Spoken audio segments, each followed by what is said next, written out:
ঘটনা এই প্রেস ক্লাবের এই জায়গাতে পতিত স্বৈরাচার লিফলেট বিতরণ করতে পেরেছে। আমি আজকের পেপারে দেখলাম, গতকাল টিভিতে বলছে সরকারের কর্মকর্তা তাদের প্রেস উইং তারা বলেছেন এরপরে যদি কেউ এটা করে লিফলেট বিতরণ করার মতো ঘটনা তাহলে তাদেরকে গ্রেফতার করা হবে। মানে এই প্রজ্ঞাপন গতকাল জারি করলেন, তার আগে পর্যন্ত লিফলেট ডিস্ট্রিবিউশন করা, বিক্ষোভ করা তাদের জন্য জায়েজ ছিল। কি করেছেন গত 6 মাস? যখন লিফলেট ডিস্ট্রিবিউশন করা সেই ঘোষণা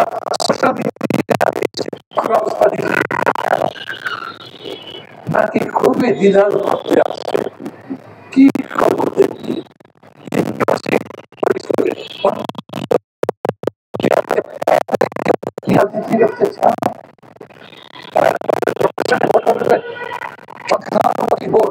আপনি কি হিসাব করছেন এই সংখ্যানুপাতিক একটা দল, অনেক বছরের দল, ডুবতে ডুবতেও তার অনেক শাখা প্রশাখা থাকে। সবচেয়ে বড় সম্ভাবনা হলেও তার অত বড় শাখা প্রশাখা নাই। ভাবতে হবে যদি এশিয়ার নয় শুধু ইউরোপের দেশগুলো পর্যন্ত মানবতা বিরোধী অপরাধের কারণে রাজনীতিকে নিষিদ্ধ করে থাকতে পারে,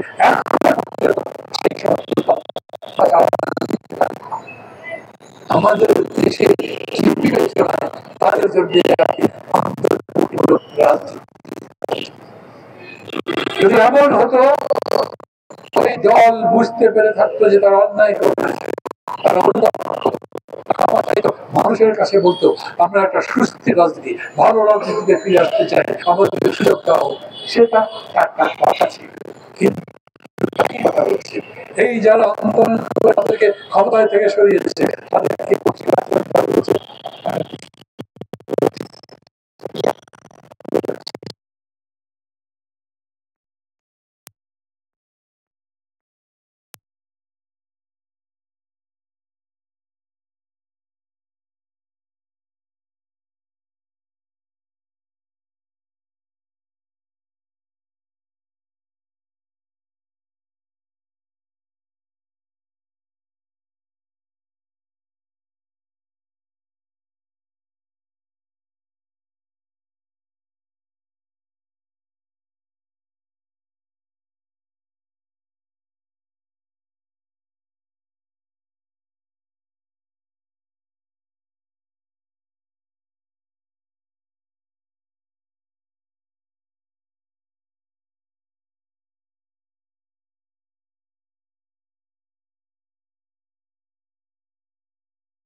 এই পুলিশকে প্রোঅ্যাক্টিভ বাড়াতে পারেননি, এই প্রশাসনকে এখন পর্যন্ত নিজেদের নিয়ন্ত্রণে অথবা জনগণের পক্ষে দাঁড়াবে এরকম করতে পারেননি।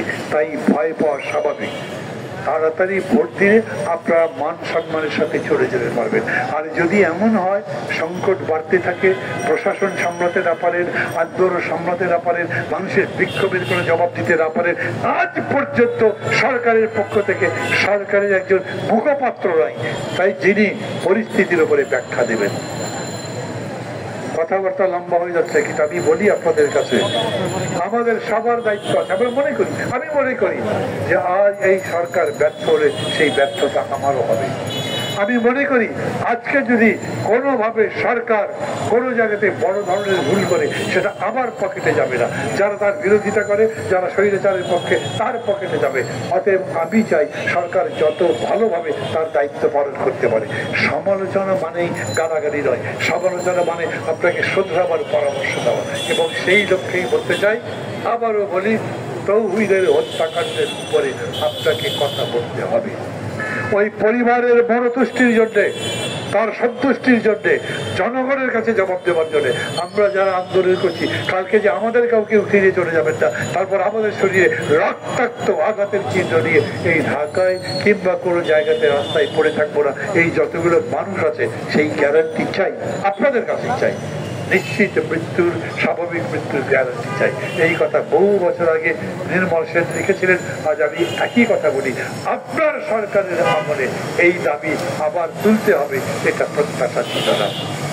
ভালো থাকবেন সবাই, তাদেরও ভালো চাই, সবার ভালো চাই, দেশের ভালো চাই সবার উপরে। আমি শেষ কথা বলবো, প্রত্যেকটা দল তাদের প্রস্তাব দিয়েছে সংস্কারের উপরে। 15টা কমিশন বানিয়েছেন, তার মধ্যে 6টা কমিশন রিপোর্ট দিয়েছে। আপনি বলেছেন আমি কোনো সংস্কার চাপিয়ে দেবো না, যেটা সবাই মিলে বলবে, যাতে ঐক্যমত্য হবে তার ভিত্তিতে আমি সংস্কার করব। তো যতগুলো প্রস্তাব দিয়েছে সেই প্রস্তাবের মধ্যে থেকে সবাই কমন কথা বলেছেন, এইরকম প্রস্তাব পাওয়া যাবে না। 3000 প্রস্তাব দিয়েছে, তার মধ্যে খুব কম করে বলি 30টা প্রস্তাব কমন পাওয়া যাবে না। আপনি যে আবার আলোচনা শুরু করতে চাচ্ছেন, কবে শুরু করবেন সেটা জানি না। দীর্ঘসূত্রিতা যেন করা না হয়। আপনার কাছে পথ আছে যাতে আপনি সুচারুরূপে বিজ্ঞান